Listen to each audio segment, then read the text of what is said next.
No one thought the day would come. The day when the corporations that once promised to lift America to the #1 spot in the world would quietly shift north to Canada, the friendly neighbor that has now turned its back on us. There were no major headlines on CNN or Fox News, only new assembly lines popping up in Ontario, Quebec, while dozens of small American towns grow quieter by the week.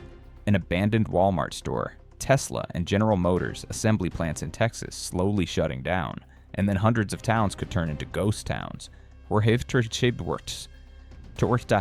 warm dinners, rent, and factory worker lunches might become luxuries.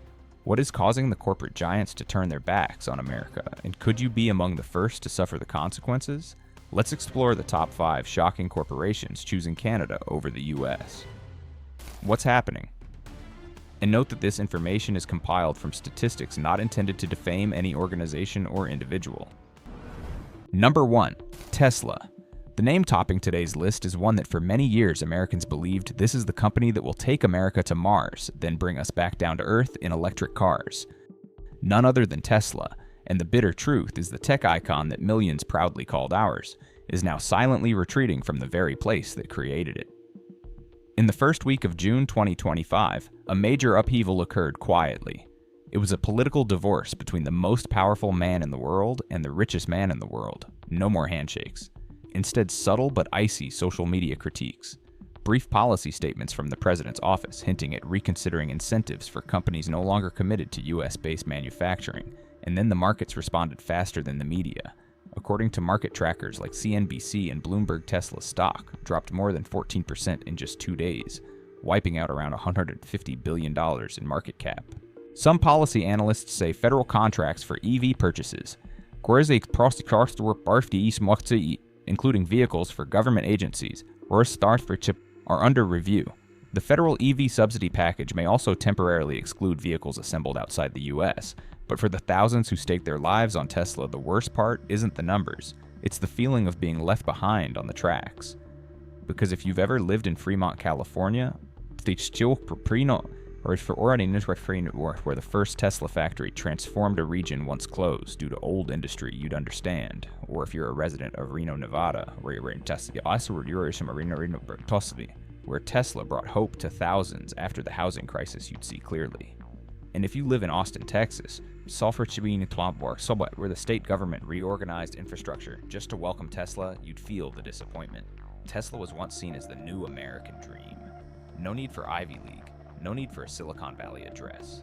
Just skill and you could be a robot engineer, an AI technician, or a self-driving car tester. Tesla didn't just build cars, they built hope, right on American soil. Yet recent policy changes, though not explicitly naming Tesla, are making the company rethink its strategy. Since mid-2024, Tesla began building a gigafactory in Ontario, Canada, with federal and provincial support estimated at up to 3.5 billion CAD, according to Canadian media like Global News and CBC. Quebec, an emerging hub for clean tech, pledged support for engineer training and fast-track licensing for AI firms like Tesla to conduct R&D. No official announcement of leaving the US Tesla simply shifted where new assembly lines are located. Prototype models, humanoid robot projects originally planned in Nevada, are now proposed for testing in Canada. Some internal sources say Tesla may accelerate expansion in Ontario if legal uncertainties in the US persist through late 2025. Mike Douglas, 58, an assembly engineer in Austin, once left Chevron to join Tesla, hoping to spend the final decade of his career with a car company of the future. But now he says no one said anything. Just new job postings. All in Ontario. Mike is just one among tens of thousands of Americans who rely on Tesla. According to 2023 figures, Tesla employed about 20,000 in Texas, 7,000 in Nevada, and worked with hundreds of small parts suppliers. If Tesla shifts most new production lines to Canada, it could affect 25,000 to 30,000 high-quality American jobs. Not to mention if subsidies are cut. Tesla prices in the US could rise by $6,000 to $12,000 per car, depending on model and configuration. Americans would buy cars founded by Americans, but might pay more than Canadians due to policy differences. Meanwhile, in Ontario, people are lining up at job fairs co-hosted by the provincial government and Tesla. According to CBC, applications exceeded May's hiring target by 5 times. No noise, no declaration of war. Canada simply stood still and offered what companies need most, a long-term roadmap unaffected by each election cycle.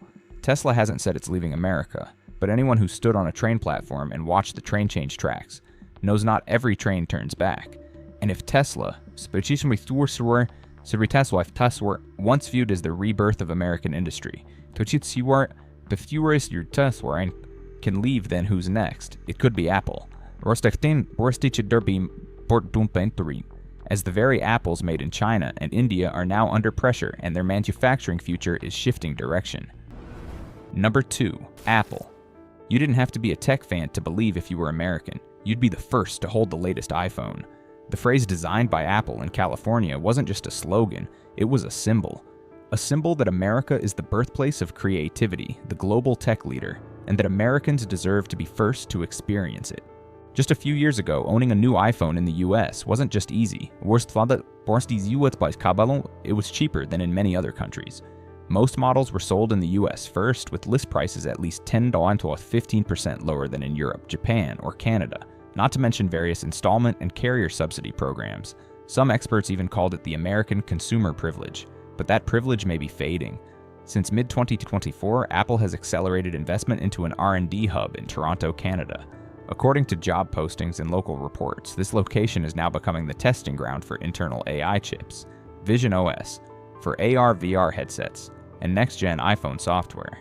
Some anonymous engineers revealed that instead of testing new products in Cupertino, Apple now prioritizes Toronto to avoid domestic legal and political risks. Why Canada? The answer isn't just in tax breaks or business-friendly policies. Another key factor is stability. Canada's data laws are considered clearer, more flexible, and less intrusive. Under current regulations, tech companies only have to provide data under court order, a rare case in many U.S. states where cybersecurity laws are tightening. At the same time, from the U.S. side, the federal government is reportedly considering higher taxes on products manufactured outside U.S. territory, including smartphones. If this happens, tariffs could rise from 15% to as high as 35-40%, depending on the model, according to Bloomberg Technology. Apple has repeatedly stated that manufacturing iPhones in the US would increase costs by at least 30 to 37%, and that's not baseless. What few people know is that Apple has long prepared for this phase. Device assembly is moving to India Foxconn, Tamil Nadu components are being made in Vietnam, and now, tech validation is heading north to Toronto, the US. Once the heart of Apple's supply chain, is now merely the final link, retail logistics and marketing. What's the result? American consumers now have to wait longer, pay more, and get less. New AI updates, beta OS versions, are typically rolled out first in Canada, Europe, where there's less legal risk. Meanwhile, Americans are considered a sensitive market subject to more data monitoring laws. This situation is hitting states once seen as Apple's strategic partners, like California, Texas, or North Carolina, especially hard. In hubs like Austin or Raleigh, many small R&D sites are no longer expanding as previously planned. Some HR specialists report Apple now prioritizes hiring AI engineers in Canada, where the government offers STEM talent programs and advanced tech scholarships from G7 nations. It's hard to imagine that Apple, once the embodiment of the handheld American dream, is now gradually withdrawing from American soil. But that's the reality. US. Media has begun warning if this trend continues, America could lose its leadership in the next wave of global tech innovation. Because once the tech apples no longer ripen in Cupertino, Americans will have to look elsewhere to harvest them. Meanwhile, in Toronto, the Ontario provincial government calls Apple's presence a once-in-a-century opportunity. Canadian tech journalists describe it as a new ecosystem for consumer AI. Locals excitedly post job listings, proudly share news of Apple interviews with starting salaries above industry average.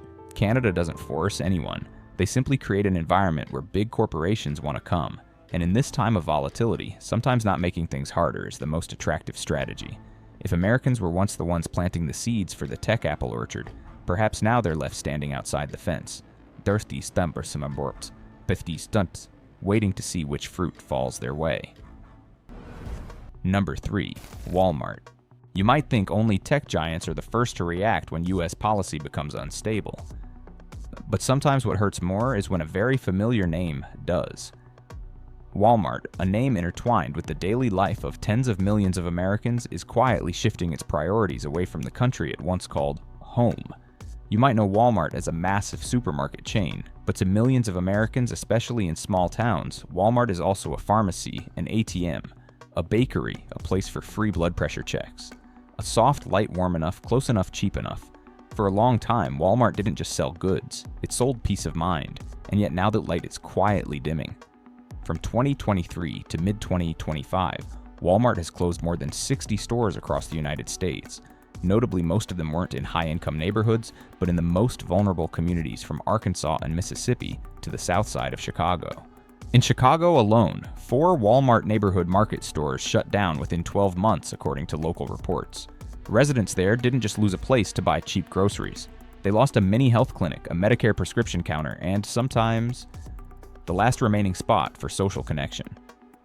Meanwhile, across the border, Walmart is significantly expanding despite the wave of Canadians turning their backs on American goods.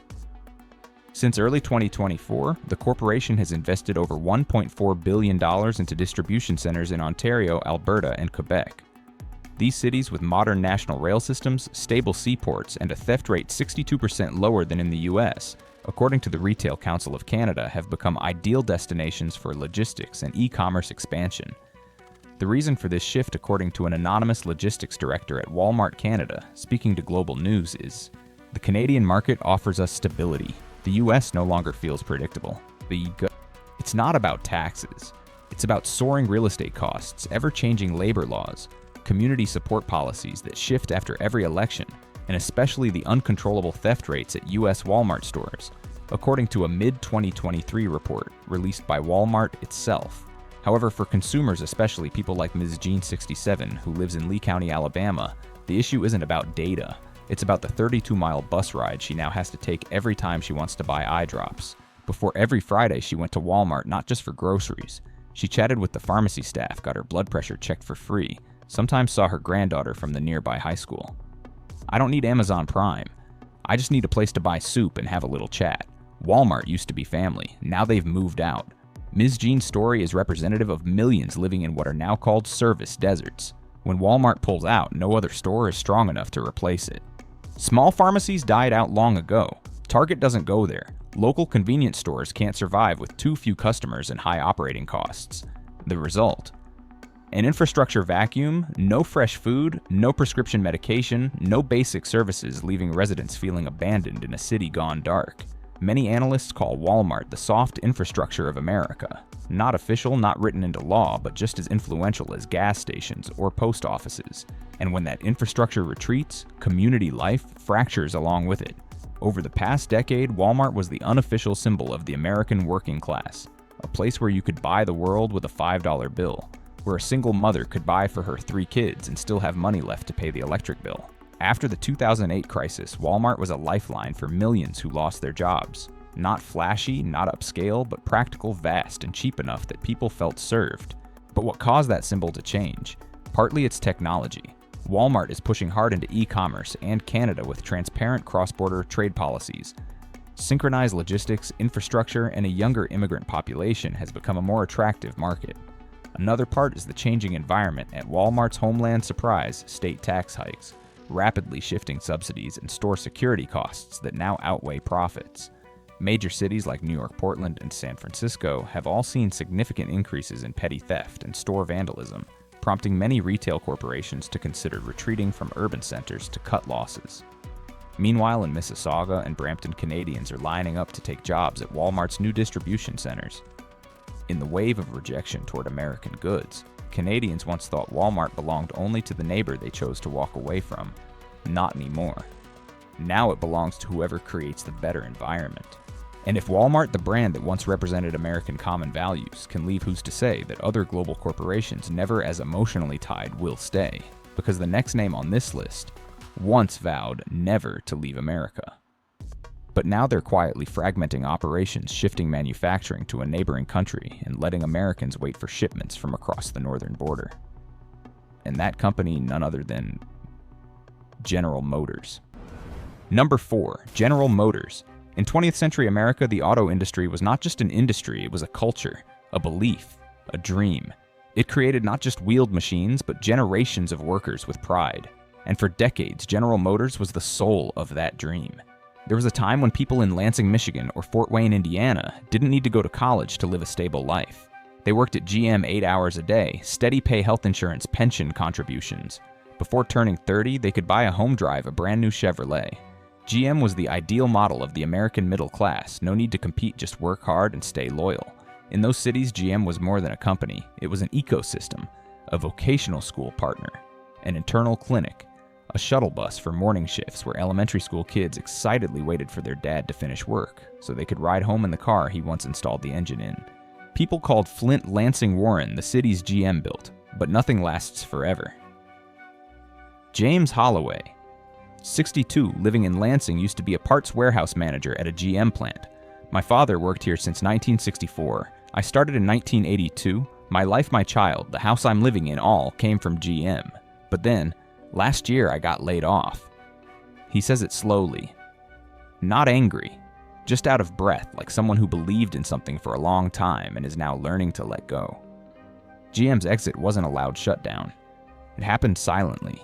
A production line left unmaintained, a shipment rerouted, a job interview canceled, and then the news spread that GM was quietly building new plants in Oshawa, Canada, which had been closed in 2019. Now it will produce the new EV truck line. Lansing, once the company's pride, saw nearly half its workforce cut, according to local reports. And Indiana, where GM planned to expand assembly, saw that plan indefinitely postponed. Worse, GM chose to build its EV battery plant in Windsor, Ontario, rather than in the Midwest states it had long called home. This joint venture is backed by the Canadian government and a Japanese conglomerate, marking the first time a core part of the EV supply chain is moving out of the US. Why those who follow the industry have known for a while. In the US, UAW strikes in 2023 cost GM billions. Demands for wage increases, profit sharing shorter hours, reasonable for workers but destabilizing for multinational firms. Meanwhile, EV tax laws change with each presidency. States compete over policy with little coordination. Green energy infrastructure, a lifeline for the EV industry, is still inconsistent. Canada is different. Milder unions, no major strikes since 2012. The federal government guarantees long-term tax incentives through 2035. The national power grid mostly runs on renewable energy, cheaper and more stable. To financial managers, Canada looks like an industrial park without storms. No need to evacuate, no fear of having the power cut in midwinter. But the story doesn't end there. When GM leaves, it's not just workers who lose jobs. Vocational schools, training mechanics, electricians, and automotive engineers in Michigan, Ohio, Illinois lose strategic partners. Local budgets dependent on corporate taxes are cut, leading to early library closures, underfunded fire trucks, unpaved roads. A town without a major factory soon loses its reason for young people to stay. What's painful is GM still exists. The monument still stands, just relocated. Not in Flint, but Windsor. Not Lansing, but Oshawa. And not beneath the 50-star flag, but under the red maple leaf. And if GM, with its deep history and century-long bond with Americans, can walk away, then imagine how easily a newer, less emotional company operating mostly in the cloud can make the same decision. Especially when it needs no assembly lines, no tens of thousands of workers, and carries no spiritual debt to America. A name like that will close today's list. And it's a name you definitely won't expect. Number 5. Amazon. If you think Amazon is just a place to order toilet paper or coffee makers or cookbooks, then you might be seeing less than half of its true self. Today, Amazon is not merely a retail company. It is the backbone, the nervous system, the brain of the entire digital economy. From medical records in rural hospitals, student data in high schools, to the secret storage of the Department of Defense, all may reside on a platform that few truly understand: Amazon Web Services, or AWS. And what few people notice is this: that brain is now being quietly moved out of the United States by Amazon. Not to Asia, not to Europe, but to Canada. Amazon was once a symbol of American technological innovation. In the early 2010s, all you needed was a good idea, a laptop, and an AWS account to start a business from your garage. No office required. AWS was where MIT Stanford students, even high schoolers in Ohio, began building apps. It was the infrastructure of millions of American dreams. where a programmer without millions could still create something that reached millions. But in 2025, that virtual land is quietly shifting. According to financial reports from the province of British Columbia, several industrial land plots in Abbotsford and Langley have been zoned for a large-scale cloud storage project expected to create over 3,000 tech jobs by 2027. While the business is not named, Canadian digital infrastructure experts believe few companies besides Amazon Web Services have the capacity to operate at that scale. Some Canadian tech news sites have reported that Bell Canada and telecom providers are building large AI data centers in British Columbia, with part of the system described as AI Fabric, the neural infrastructure layer for future data. At the same time, a draft law supported by the Republican Party, tentatively called the National Data Residency Act, is under discussion in the U.S. Congress aiming to tighten data control over cloud companies. Though not yet passed, the bill has already created a policy defense effect in the tech industry. AWS declined to comment, but one industry analyst told Forbes that every time a data law is proposed, companies must act preemptively by moving infrastructure to places with clearer policies. What worries people isn't a public departure. It's the silence. No announcements, no warning emails. Just a series of flickering signals, student accounts out of sync hospitals, reporting file access errors and internal systems, needing more frequent restarts than usual. All point to one route. AWS server clusters are reportedly being gradually relocated from US territory to Canada. In reality, Amazon isn't shutting down, isn't relocating its headquarters, isn't publicly moving factories to Canada like industrial corporations, but what they are moving is memory. The core infrastructure of the digital economy. And this is more concerning because almost no one knows. As the server clusters slowly move, the consequences won't be immediate, but small businesses from vocational centers in Idaho to schools in Georgia will start to feel rising cloud costs. Startups will be required to prove their ability to store data domestically. Health and education apps will update more slowly or encounter errors when accessed from within the US. As for Canada, they don't need to hold auctions or issue Bring American companies home packages. They simply create a stable environment. Clear laws, transparent taxes, provincial governments in sync. And then piece by piece, the American data ecosystem relocates itself. No one forces it, no one resists. Everything happens as if it were a law of gravity. If Tesla is the train leaving the station, Apple is the apple no longer falling toward America. Walmart is the light switched off in the night, and GM is the monument taken down from the square. Then Amazon is the brain, once ours, now being backed up and locked away elsewhere with the password no longer in our hands. And when you log into an account, enter the correct password, but the message that appears says you do not have access to this region that might be the first sign that digital sovereignty is slipping from American hands. When technology, manufacturing, retail, traditional industry, and digital infrastructure are all quietly shifting away from the United States, the question is no longer, where are they going, but rather, why are they no longer staying? Canada may not be a paradise, but in the eyes of American corporations, it is where they see less risk, more predictability, and a clearer future. And the most painful part is not that they leave. It is that we only realize it when the supermarket has closed, the factory sign has been taken down, and the data center has lit up in another sky. What do you think about this trend? Share your thoughts below. And if you found this video useful, don't forget to subscribe to the channel and turn on notifications so you won't miss upcoming content. Please note that the analyses in this video are based on current data and an independent perspective, not intended to make absolute predictions about the future or cause misunderstanding. We hope this information helps the community reflect and take timely action.